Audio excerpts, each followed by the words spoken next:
तो हेलो दोस्तों, मैं आज आपको बताने वाला हूँ कि ब्रायोफाइटा का उत्पत्ति कैसे हुई और कहाँ से हुई, है ना। जो हिंदी और इंग्लिश में दोनों में बताऊँगा।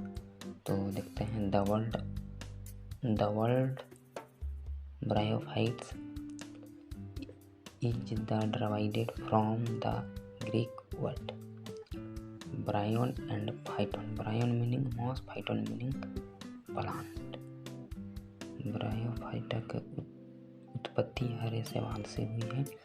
ब्रायोफाइटा स्थलीय पौधे का सबसे करीबी जीवित रिश्तेदार है। इनमें सामान्य ऊतक नहीं होते, इनमें बीज नहीं बनते, बीजाणु के जरिए प्रजनन करते हैं। ब्रायोफाइटा का अध्ययन को ब्रायोलॉजी कहते हैं। अर्थात जिसमें हम ब्रायोफाइटा का अध्ययन करेंगे उसको हम ब्रायोलॉजी कहेंगे, है ना।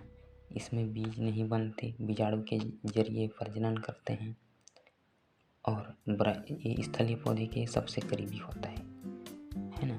जो भूमि में स्थलीय पौधे होते हैं ये सबसे करीबी होते हैं।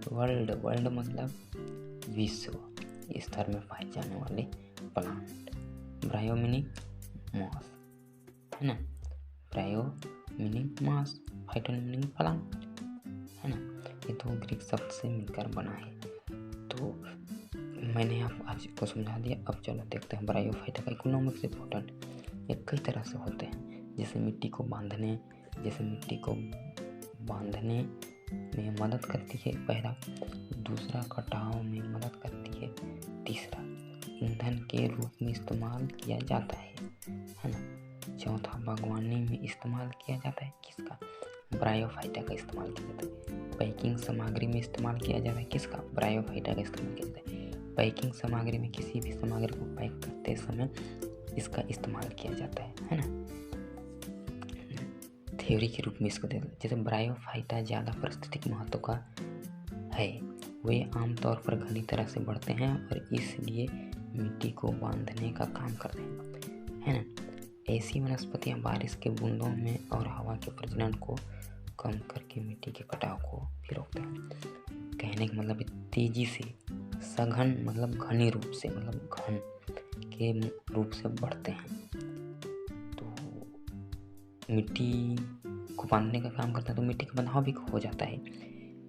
ऐसे वनस्पतियां मतलब ऐसे पौधे जो बारिश के बूंदों और हवा के प्रभाव को कम करते हैं। जो पौधे जो बारिश के बूंदों को कम करते हैं, हवा चलेगी तो बारिश तो कम होगी।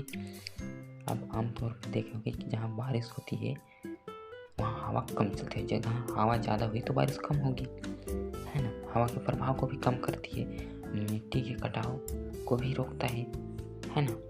अगला टॉपिक हम देखेंगे ब्रायोफाइटा का क्लासिफिकेशन। तो स्टूडेंट आज के लिए बस इतना ही। मिलते हैं अगले नेक्स्ट वीडियो में। Subscribe my channel.